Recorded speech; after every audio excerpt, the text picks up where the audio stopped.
Hello and welcome to 2D Talk. This is our non-spoiler review of Breathe, starring Andrew Garfield, Claire Foy, and directed by Andy Serkis. Hi, and I'm Mark. Now, one of my questions going into this film was, can Andy Serkis pull through with such a personal and emotionally charged story on his debut as a director? Well, from the outset, I was expecting a profound performance from Garfield. Hacksaw Ridge really set a high bar for him, and I was very much interested in this man's life and also the incredible impact that he made on the disabled community. With Serkis still working on his Warner Brothers Jungle Book adaptation, I wanted to see what kind of director he was.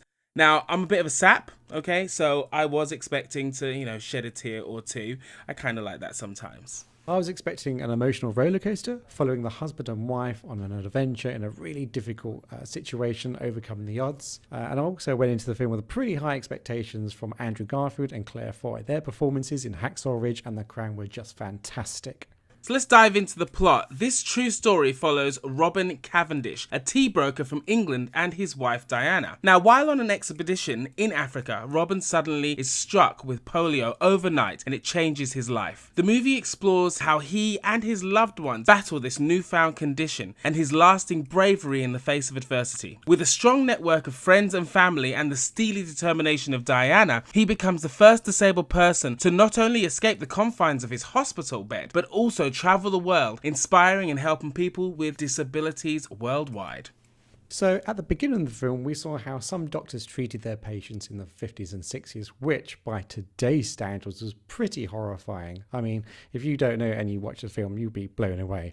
And even Andrew Garfield's character described the hospital as a prison, and you can absolutely understand why he said that. It was pretty awful. This leads Garfield and Foy's characters to do some out-of-the-box thinking to adapt to life when you're severely disabled. And I think this is a really good point, because so often people with disabilities are hidden from view in society, and to the point where it just isn't really covered in films that much. So I think that was a really good point. Towards the end of the film, I really felt that the pacing stuttered a little. So I do appreciate you are covering 30 years of someone's life and condensing that into 2 hours. And it did a good job, until around the end when it did feel things were jumping around a little bit. Another point I want to make, the film is so focused to show the characters going on an adventure, you forget that this man actually suffers from a severe and life-threatening condition, which is a shame because it lessens the impact of all the achievements. So an example of this is towards the beginning of the film, Garfield's character realises he may not go abroad again. But then after a light bulb moment, the scene cuts to the couple driving a van onto a plane to go abroad, and the film doesn't show you how hard that would have been. It depicts it as being far too easy, which in real life it wasn't. This was a huge achievement, but you just don't feel that. It was a huge achievement that obviously was a real life achievement, but like you said, with 30 years of information to put into a script, they had to cut corners with, this is how they did this is how they did that. So I think the nice snap to where they were actually getting onto the plane, for instance, I really enjoy it. I like the smile, because you could see in that particular scene that the both of them were working in tandem. They were like, okay, how can we make this work? Okay, we're gonna make this work, and I really enjoyed that part of it. But each to their own, definitely. When it comes to pacing, I thought it was a very even and tonally great movie. I wasn't bored in any parts, and I didn't feel like it was slowing down. So personally, from my perspective, I have to disagree with you on that, Mark. I thought it was a great paced movie. Also, that whole section of the not believing that he was at death's door, I think that was also a portrayal of the man that Robin Cavendish was, because the movie portrayed that he was a man that even in the face of adversity, he could literally do anything. And the movie tried to make you feel how Robin felt. And I think that's where the movie shines as well, making us feel that, personally. So overall, there were good performances all round, especially from the leads.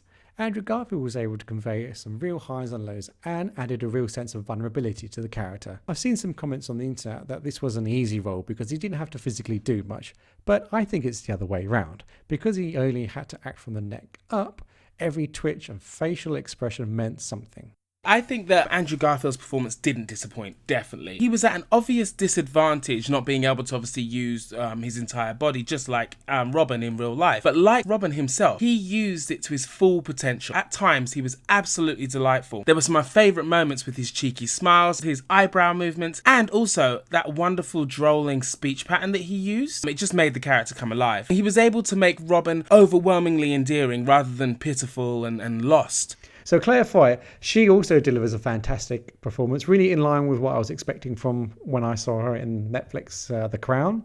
So it was really great. She brought a really quiet strength and sense of duty to the character, almost kind of a British stiff upper lip, which I thought was really quite good. Yes, and you know what? It was like British stiff upper lip, but not that snooty kind. I was thinking about that. And it wasn't that snooty kind of British stiff upper lip. It was that, yeah, like you said, duty and care. Yeah. Claire Foy's performance as a dedicated wife, it was terrific. Her portrayal as a woman whose entire life was turned upside down overnight, but continues to persevere with unwavering love and loyalty, it's commendable. Absolutely brilliant. The other thing is also the emotion that is conveyed by the cast is so vivid and real as well. And no doubt that's due to the producer of the movie, Jonathan Cavendish, the son of Robin and Diana. He's also Andy Serkis' business partner with the Imaginarium Studios. And together, I think that the familiar connection helped the filmmaker to respect the material immensely. Also, the locations and the scenes that they use is a credit to Andy Serkis, absolute credit. And it shows that he can shine in like any medium that he goes through. Now, one thing I will say is though, and this is a positive, is that the intro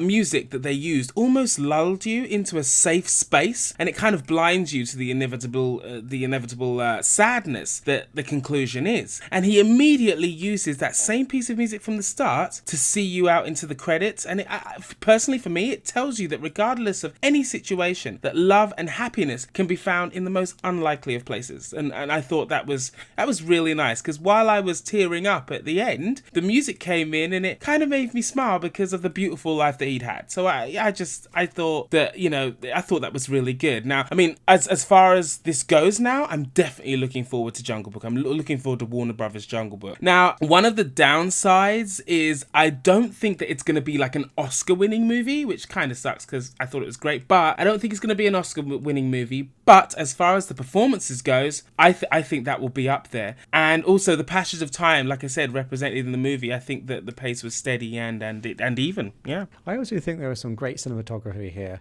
I remember at the start of the film where Garfield's character was driving through the countryside, and there were just some really great, beautiful shots, and it set the scene perfectly. I would give a warning to all listeners wanting to see the film. If you are easily moved by films, you definitely need to take some tissues in when you go to see this film, because it's a real tearjerker. Yes. Yeah. If you're dead inside, it's fine. Do it. It's fine. But but if you are easily moved, then this is gonna get you, definitely. At the start of the show, I asked if Andy Serkis could achieve on his debut as a director, and quite simply, yes, he was able to tell such a wonderful story. Yeah, that was absolutely gorgeous. So, what do we think? So, basically, to sum up Breathe, I would say, for lack of a better word, it's a beautiful movie. Not just the direction, but also the performances and the overall tone of the movie. It's definitely one to watch, from me anyway. What do you guys think? Will you be seeing the movie? And if you have seen the movie, let us know in the comments below what you thought. And don't forget to like, share, subscribe, so you can get all of our videos as soon as they come out. And check out our other videos right here. That's our review at 2D Today. See you later, guys. Bye.